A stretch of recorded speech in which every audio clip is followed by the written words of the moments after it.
Bonjour mesdemoiselles, bonjour mesdames, nous allons donc continuer la deuxième partie du cours sur Purim. Donc on avait évoqué le principe de la joie. Depuis le moment où on rentre dans le mois d'Adar, on est déjà dans le wagon de la joie, de l'espoir, du renouveau.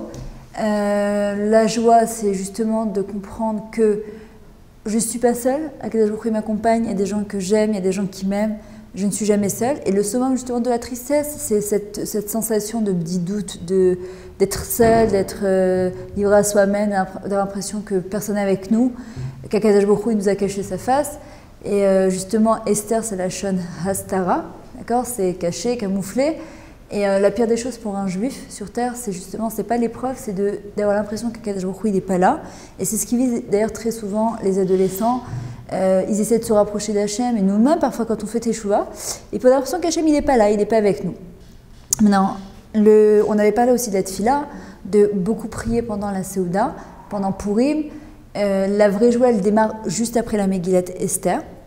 Il y a 7 endroits dans la Megillat Esther où il y a des moments où on a un peu la rasra, quand on voit que ça se passe mal pour l'âme Israël, quand il y a le décret, quand il y a aussi d'autres endroits où on commence à se réjouir quand on voit que Achashverosh, il ouvre le livre des souvenirs, ensuite quand il va l'habiller avec les habits de royauté, etc. Et on voit qu'à la fin de la Megillah, il y a marqué, et que ce jour-là, il s'est transformé, Miyagon et Simcha, de deuil en joie.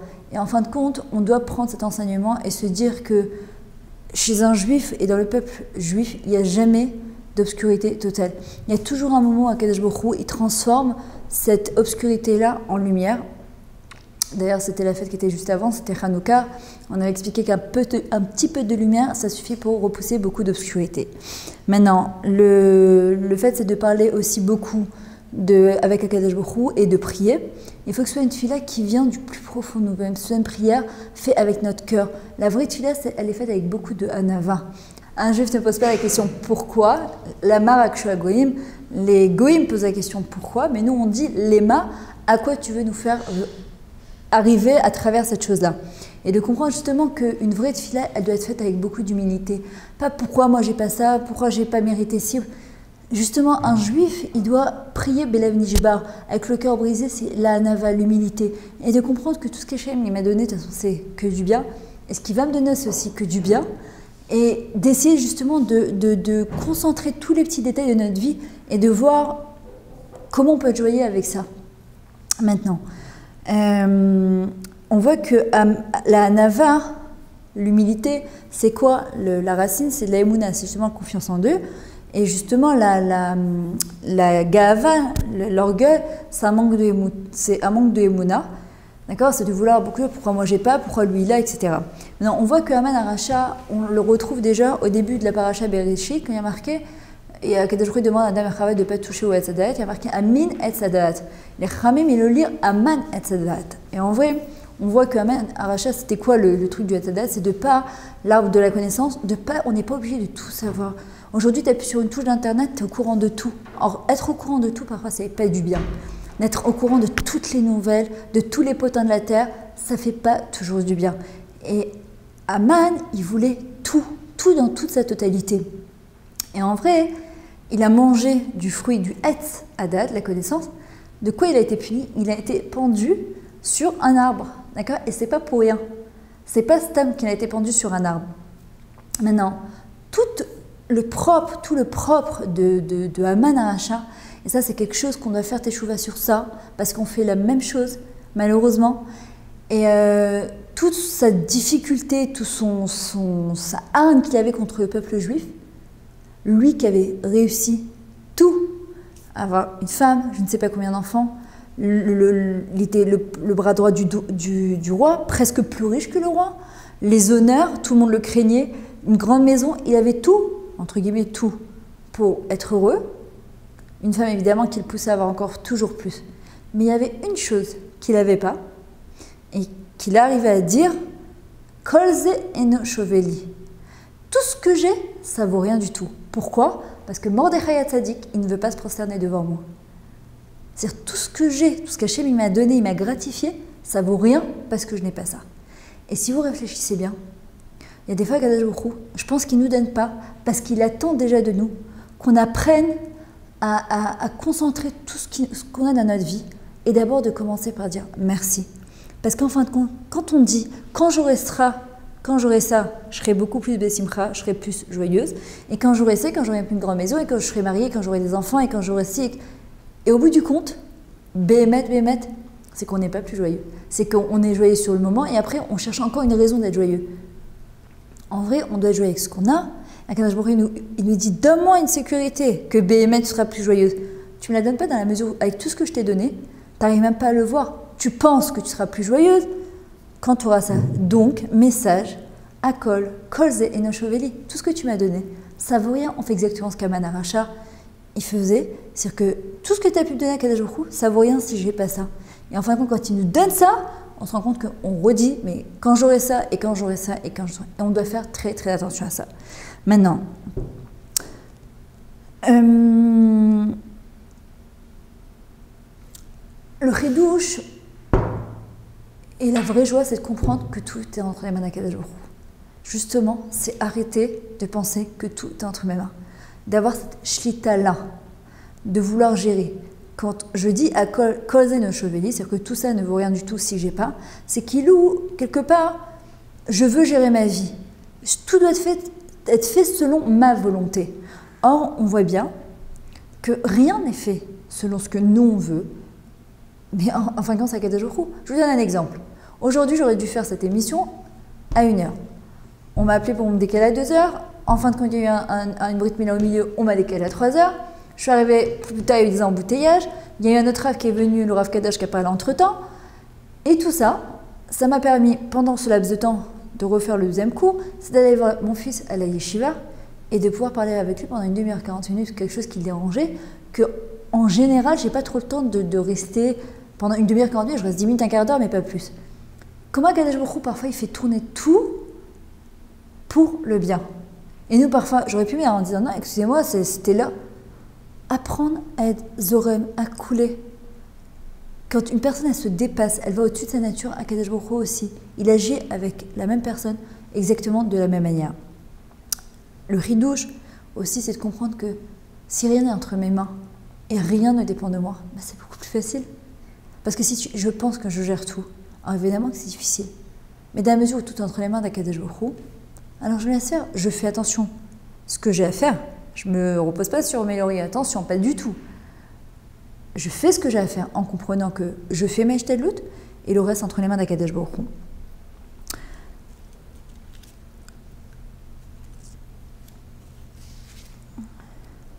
Akadosh Baruch Hu, il est appelé Avarachaman, c'est un père miséricordieux. Et de comprendre qu'il y a quelqu'un qui se trouve avec moi, que je ne suis jamais toute seule. Et quand j'ai quelqu'un qui se trouve avec moi, si par exemple, je suis très fort attachée à mon mari, avec mes enfants, ou à mes parents, ou à une très bonne amie, je suis prête à me donner entièrement pour eux. Pourquoi? Parce que c'est quelqu'un que je sens que je suis prête à donner à cette personne-là, parce que je sais que j'investis dans quelque chose de vrai. Akadosh Baruch Hu, c'est pareil. C'est ce qu'il attend de nous, c'est qu'on investisse dans quelque chose de vrai, de sentir qu'on est là avec lui, qu'on lui fait confiance à 100%. Le mois d'Adar, ça vient du mot Adir. Adir, c'est quelque chose d'extraordinaire. Ça vient nous rappeler que nous, femmes, nous sommes des Nashim Adirot, des femmes exceptionnelles, des femmes extraordinaires. Comme on l'a dit dans le premier cours, on voit bien qu'on peut se transformer en Vashti ou en Zeres, Chaz Veshalom, ou bien se transformer en Esther Amalka. Et ça, c'est que notre achlata, c'est que notre décision à nous. Le Baal Shem Tov, il nous explique une chose. Il dit, c'est quoi le din? C'est quoi la justice? C'est quoi les mauvais décrets? C'est la manière dont moi, je regarde les choses. C'est le regard que je porte aux choses. Qu'on dit qu'il n'y a pas de rat, il n'y a pas de mauvais chez Akadosh Baruch Hu. Ah, vous allez me dire, et les attentats, et les trucs. Mais en vrai, parce que nous, on arrive au milieu d'un film, on ne comprend pas comment ça marche. Mais on dit, Bezrat Hashem, dans les temps futurs, Hashem nous montrera exactement comment le monde il fonctionne. D'ailleurs, le Rav Pinkus il explique que Yitzhak, la Shon Sureg, rigolait. On dit qu'il rigolait. Pourquoi? Il avait les pieds en haut et la tête en bas. Comme si que sa tête elle sortait du Gan Eden, du jardin d'Éden par en bas, et les pieds étaient en haut. Pourquoi? Parce qu'en vrai, il avait la capacité de voir le monde exactement à l'envers de ce que nous, on le regarde. Parfois, on va voir une personne qui a l'air complètement tordue, pas bien, etc. Mais avec les yeux d'Akadosh Baruch Hu, ça lui permet de voir cette personne-là dans son intériorité telle qu'elle est réellement. Parfois, tu vas voir un événement et tu vas le traduire, tu vas l'expliquer à ta manière. Et c'est ce qu'il faut demander toujours à Kadosh Baruch Hu. Prête-moi tes lunettes, que je puisse voir les choses telles qu'elles sont réellement. Ne pas me rentrer sur quelque chose qu'en fin de compte, après, je vais découvrir que j'ai perdu mon temps, mon énergie, j'ai fait du lachon hara, j'ai perdu ma simra, etc., parce que j'ai mal vu, j'ai porté les mauvaises lunettes. Ce serait dommage. Justement, c'est au contraire, Vena Afarou, qu'on apprenne à transformer Bisrout Yitzrakavé, notre regard, et qu'on puisse voir les choses telles qu'elles sont réellement. Le yi'ouch, c'est quoi le désespoir justement? C'est le summum de la tristesse.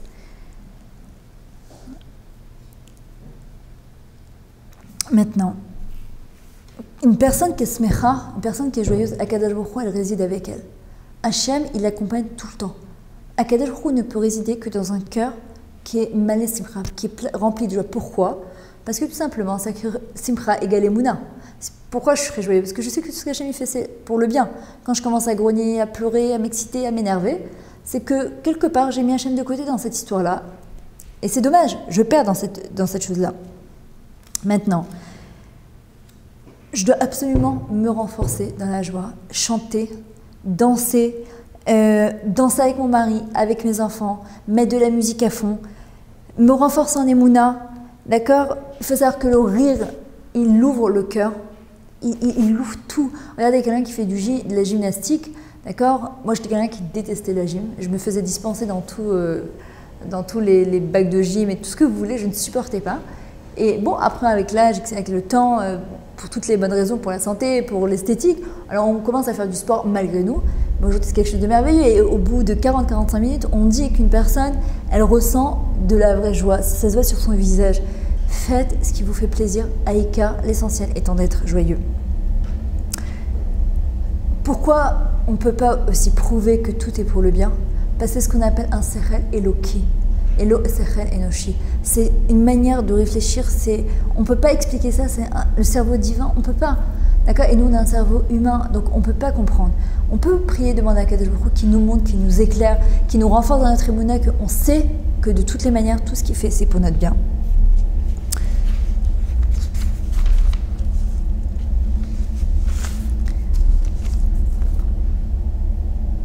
C'est quoi les galotes et Anistar? Découvrir justement ce qui est caché à travers la Megillat Esther. D'accord? La Megillat de Esther, on a dit Esther, ça veut dire caché. C'est découvrir l'enfant qui est à l'intérieur de moi. Pourquoi? Parce que dans la vie, il ne faut pas toujours se prendre trop au sérieux. Je suis une femme de devoir, j'ai des obligations dans ma vie. Et des fois, il faut apprendre à lâcher, faire des blagues avec son mari. Les hommes, ils aiment des femmes qui sont joyeuses, qui aiment rigoler, qui sympathiques. On n'est pas obligé de toujours se prendre au sérieux. Redevenir l'enfant qu'on était à l'intérieur. Des fois, il y en a qui n'aiment pas parce que leur enfance n'a été pas terrible. Mais ce côté enfantin, un peu... Pourquoi pas? On peut se déguiser en enfant, on peut se déguiser en clown, on peut se déguiser... Faites semblant d'être quelqu'un, de jouer notre personnage. À force de faire semblant, on le devient vraiment.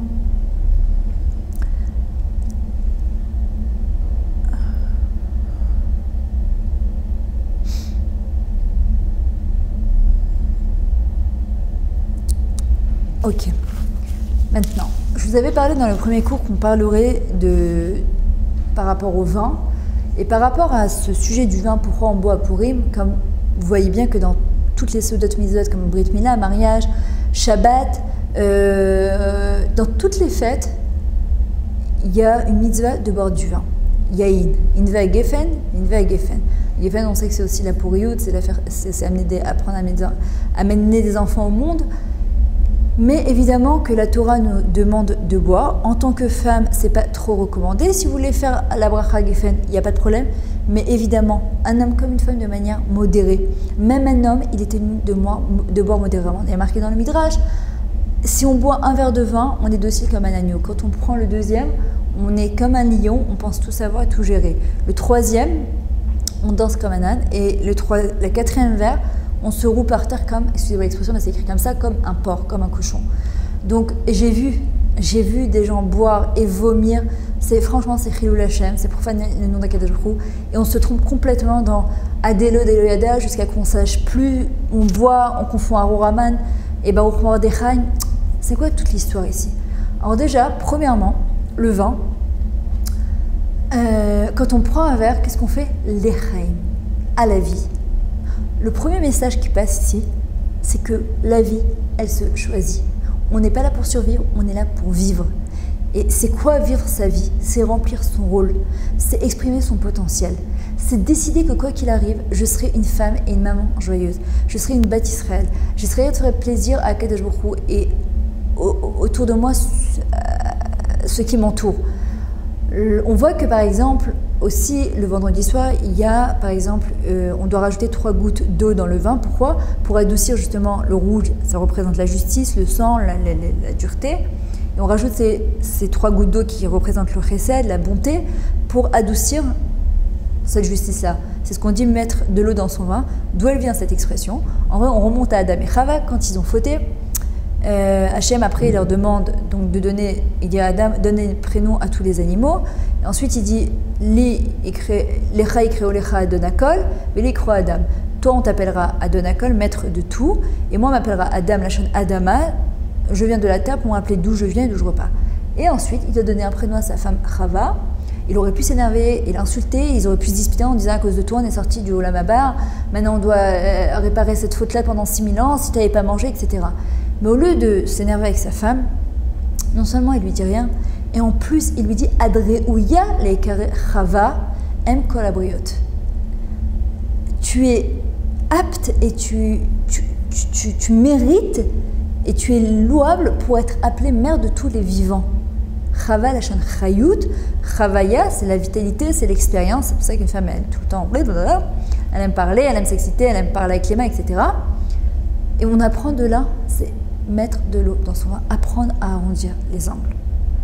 On veut boire, on peut faire la bracha bora Gefen, mais pas faire n'importe quoi. Quand on dit Chaim, se rappeler, la vie, c'est d'être joyeux. La vie, c'est de savoir profiter de la vie, mais pas comme les goïms, de mordre la vie à plein dents pour profiter de tous les biens de ce monde. Non, savoir apprécier ce qu'Hachem nous a donné entre les mains. Maintenant, on voit qu'un jour, il y a dans le Midrash Rabba, qui était un grand maître de l'époque, qui a invité Rabbi Zéira à sa table pour Purim. Rabba s'est saoulé un petit peu trop. Pourtant, c'était un Talmid Chacham, d'accord? Et on voit que même sur un Talmid Chacham, c'est pas tout le monde qui est apte à supporter le vin. Et si c'est pour dire Chacham après des grosses bêtises, vaut mieux ne pas boire, c'est pas une mitzvah. On doit rester justement la tête sur les épaules, un petit peu comme ça, aussi, mais la tête sur les épaules, de manière à ce qu'on puisse profiter du mishté avec tout le monde, de pas dire n'importe quoi, de prier, de faire des brachot comme il faut, etc. Et ce serait dommage de se rouler par terre à vomir et à dégoûter tout le monde, on n'a rien à gagner. Bref, Rabba donc invite Rabbi Zéira. Il s'est tellement saoulé qu'il tue Rabbi Zéira. Et quand il se réveille, qu'il se rend compte de ce qu'il a fait, bon, c'était Rabba, c'était à l'époque, ils avaient cette force-là, il a fait Triyat Hametim, résurrection des morts, il a eu gain de cause, Rabbi Zéira s'est relevé. L'année d'après, Rabba réinvite Rabbi Zéira à sa table. Et Rabbi Zéira de lui répondre, écoute, c'est très gentil, mais les miracles n'ont pas lieu tous les jours. D'accord? On apprend de ça que même un grand comme Rabba qui a pu faire Triyat Hametim, d'accord, même lui, voilà les conséquences qu'il y a eu de ça. Maintenant,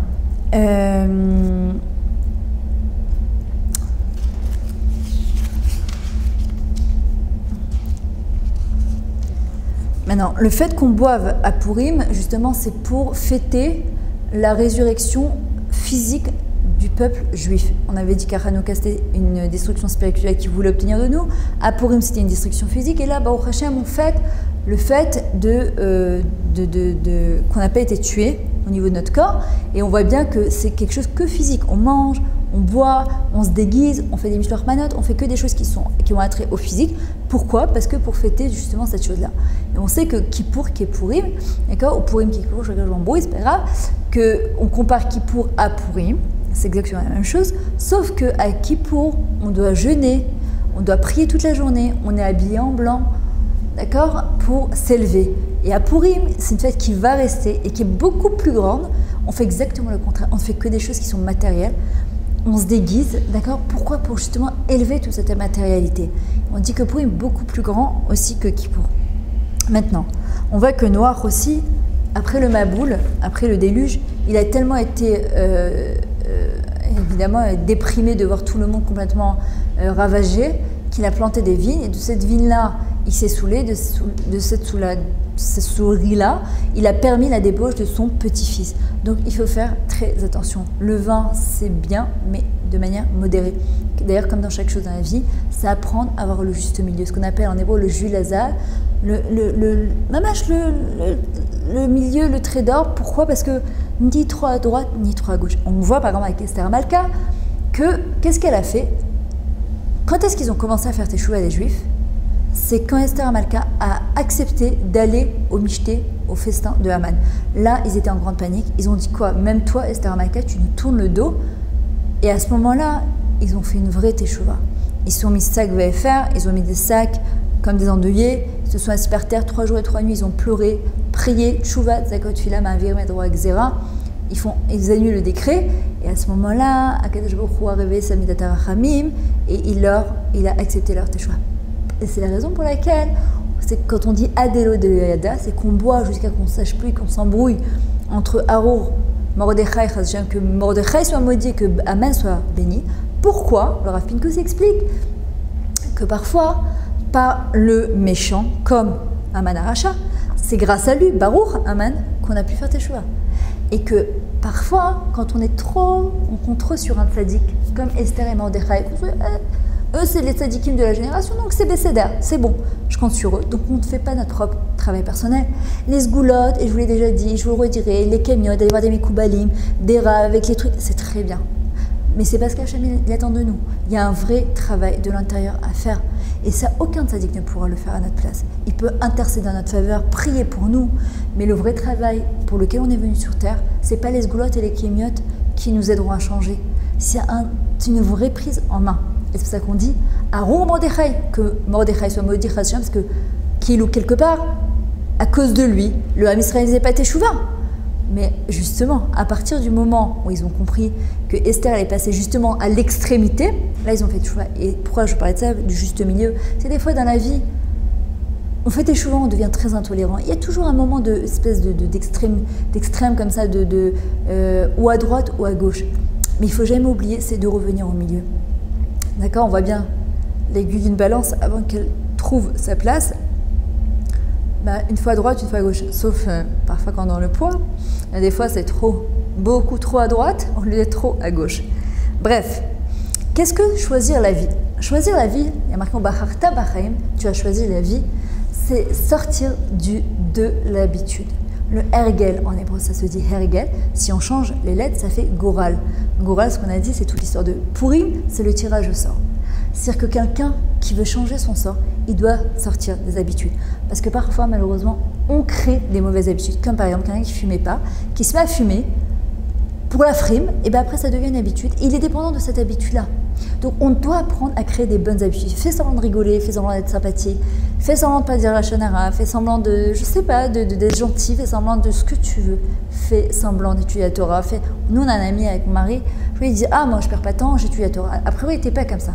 Mais Bémet qu'il est devenu, à force de se répéter, ça a capté, dedans ça a capté, et ça fait de lui un vrai lamdan.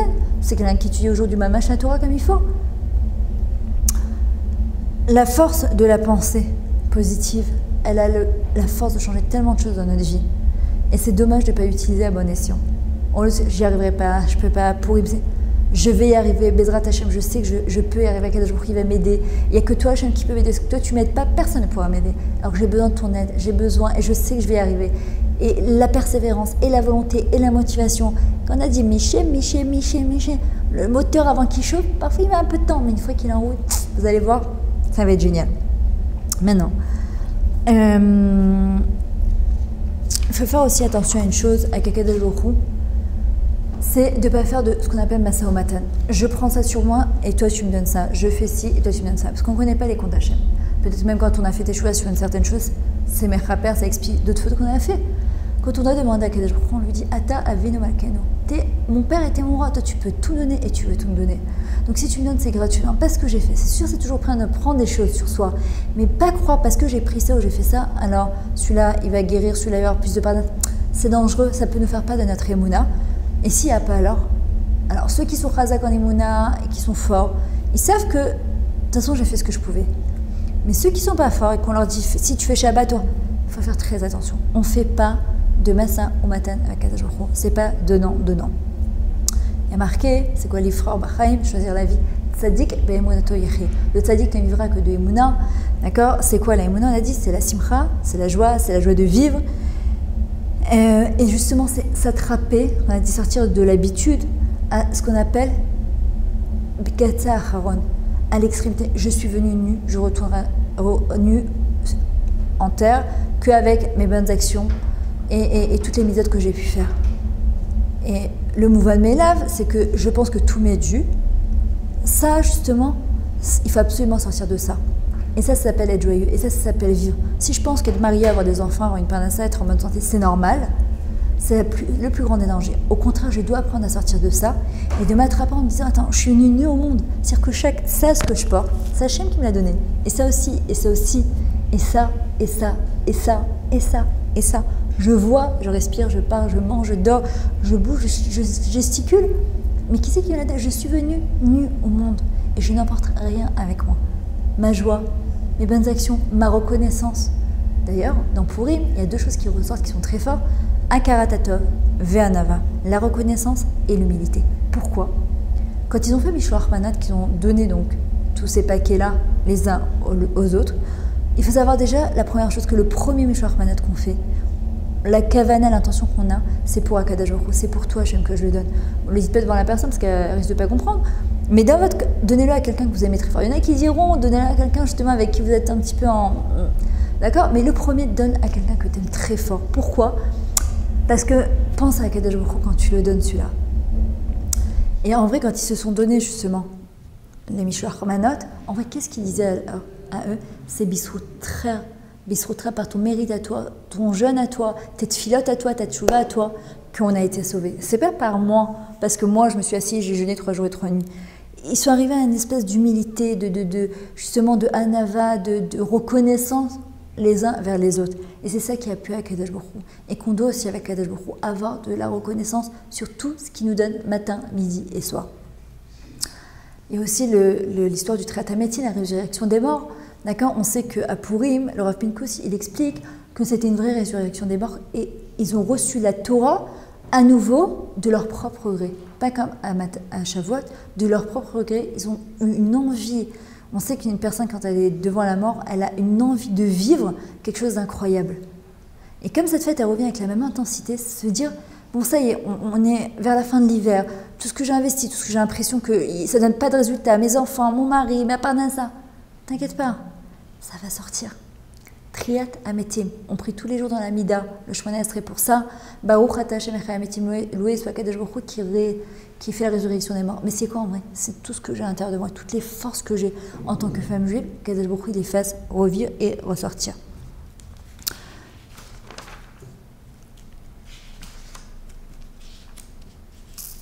Ok.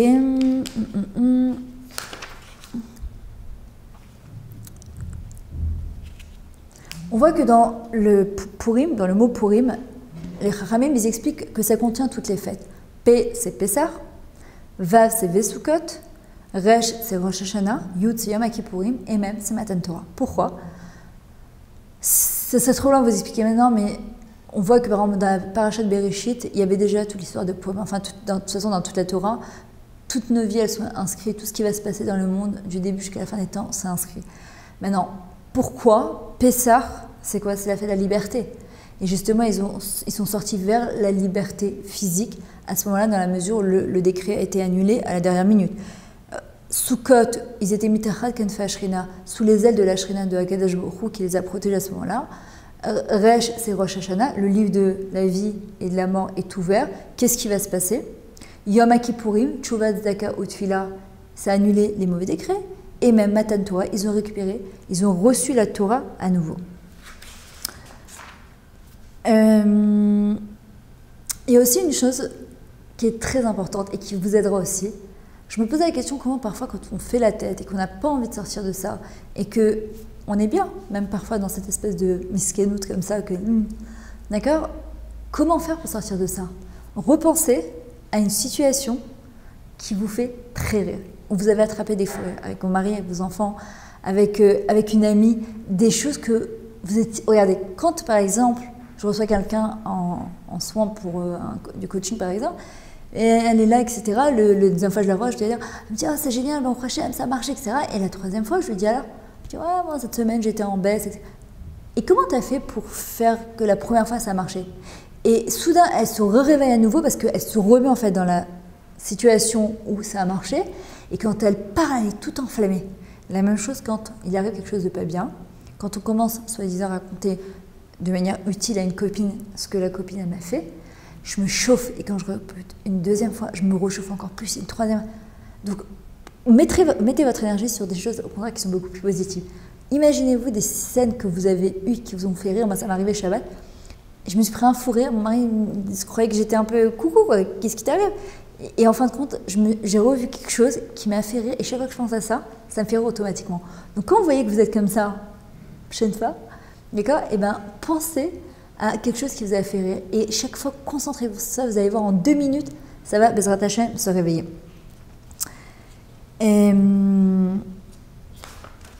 Quand on dit Adelo Deloyada, Kama Enoshata, Adeloyada, c'est quoi?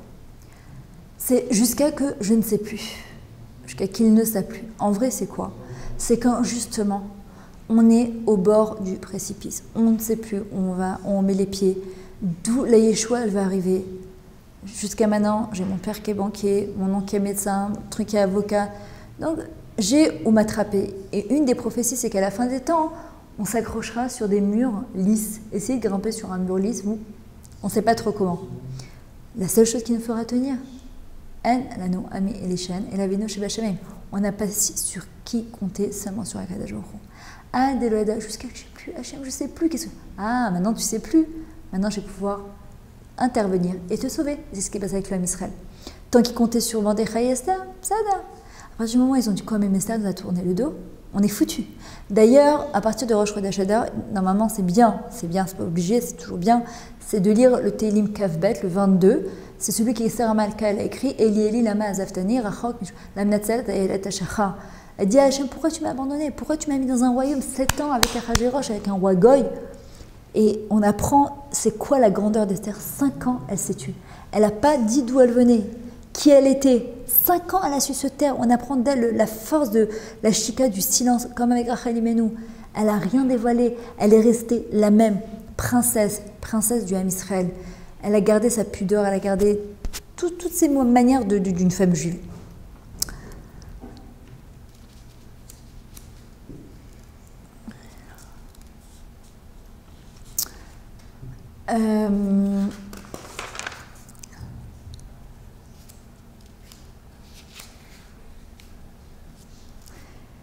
Purim vient nous dévoiler justement encore un point, c'est que quand on est au summum de l'obscurité, qu'on ne sait pas où on va, justement, c'est d'arriver à comprendre une chose, c'est que là, Akadosh Baruch Hu, il se trouve. C'est là justement où il va nous aider. C'est là où il va nous montrer son amour. Parce que comme on a dit tout à l'heure, la force de Purim, c'est de dévoiler, de se placer au-dessus de la nature. Tant que naturellement, je peux me faire aider et qu'il y a quelqu'un qui peut m'aider, alors je compte sur lui. Mais à partir du moment où je dépasse justement cette chose-là, alors c'est là qu'Akadosh Baruch Hu, il peut réellement intervenir. Seudat Purim, au moment où on va manger, il faut beaucoup de joie, de la musique. Quand on mange de manière saine, de manière élevée. D'accord? C'est pas une Seuda qu'on fait. On vient réparer ce qu'on a fait avec Achashverosh, c'est qu'on a mangé avec des goïms dans des kelim, dans des ustensiles du Beth Amikdash. Donc la Seuda de Purim, elle est très élevée. C'est pas une Seuda qu'on fait, même quand on va la cuisiner, quand on va la préparer. Même si on se fait inviter, qu'on va faire des choses, c'est comprendre, c'est-à-dire qu'on met les pieds, on a la table du roi, on est des malachim, on est des filles de roi. Et ça, il faut vraiment l'intégrer. Comprendre que Purim, c'est l'Atrim Bereshit, recommencer à zéro, du début jusqu'à la fin. C'est-à-dire que même si on a fait des fautes avant et qu'on s'est trompé, qu'on ne sait pas, Akadosh Baruch Hu nous donne encore une fois, on voit bien que les fêtes, c'est chaque fois une nouvelle station. Alors tu es descendu ou tu es monté à la mauvaise station, là il te donne encore l'opportunité, t'invite, et t'invite à redémarrer à zéro. Pourquoi la Megillah est faite en rouleau? Parce que c'est une sourate, c'est une forme de vav. Et vav, en hébreu, c'est un lachon chibur, de lien. Par exemple, Myriam et Meir, c'est mon mari, d'accord, sont partis. Myriam, V, Meir, c'est quoi? V, D'accord, c'est ce ribour-là. Et en vrai, en lisant la Megillat Esther, il faut comprendre une chose, qu'on se relie, Béhémet à Mordechai Esther. D'ailleurs, c'est bien d'allumer une bougie pour eux. Le jour du jeûne d'Esther, le jour de Purim, les femmes, sauf celles qui sont enceintes ou qui allaitent, elles sont tenues, on est tenues de jeûner de la même manière. C'est-à-dire que comprendre qu'on revit exactement le même événement. C'est pas, oh non, je n'ai pas envie, à part Kippour et Tisha B'Av, je sais pas. Non, c'est une mitzvah, il faut savoir que quelqu'un qui jeûne, vous ne savez pas combien de fautes ça expie, ça fait grandir de manière incroyable. Il y a un de jeûner, même pour les femmes. Ça, si quelqu'un est très malade, ou en plus, il me semble que cette année, il est repoussé parce que ça aurait dû tomber Shabbat. Alors ça, on fait chez Atra, mais comme ça, de décider qu'on ne jeûne pas, non, on est tenu, et c'est une mitzvah de jeûner. Est-ce qu'on a tout dit ?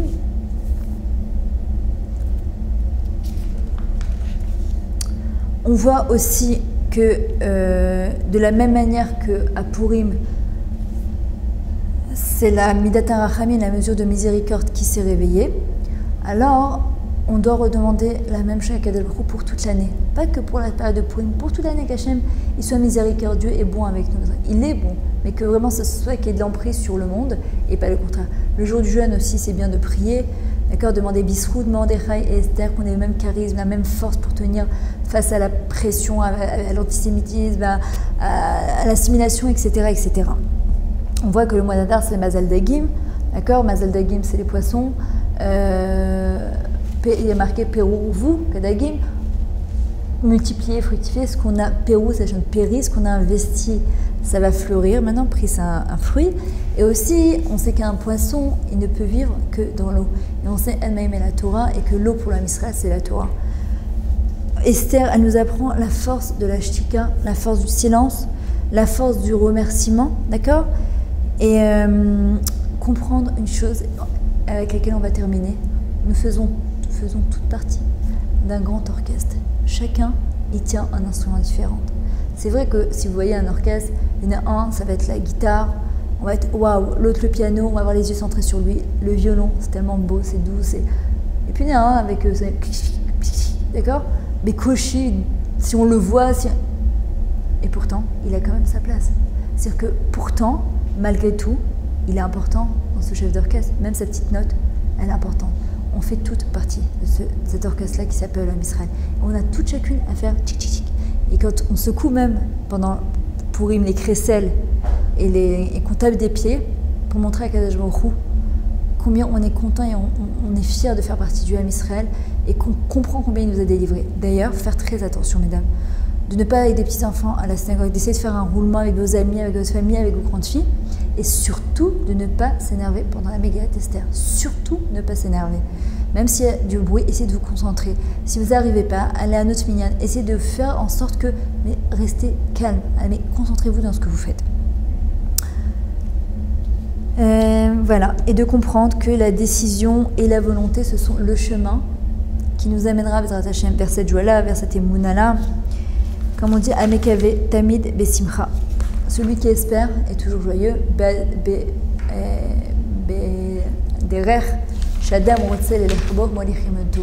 Dans un chemin qu'un homme décide d'emprunter, alors Bezrat Hashem, on l'accompagne. Donc nous, on a décidé que ce mois d'Adar, on est déjà embarqué dans le wagon de la joie, de l'espoir, du renouveau.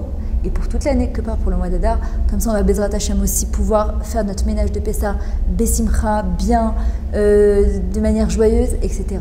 Je souhaite à toutes, à tous, un Purim Sameach, que Bezrat Hashem on ait toutes des Yeshua, des délivrances, que tous ceux qui ne sont pas mariés se marient, ceux qui n'ont pas d'enfants, ils aient des enfants, ceux qui en ont déjà, qu'il y ait du renouveau dans le couple, dans l'éducation, dans la santé, qu'on ait une parnassa Beshefa, Bevracha, qu'il n'y ait plus de mal dans les hôpitaux, qu'il n'y ait que des femmes qui accouchent, et qu'on soit zoré de voir la Géoula, Bekaro, Amasela, Toda Rabba.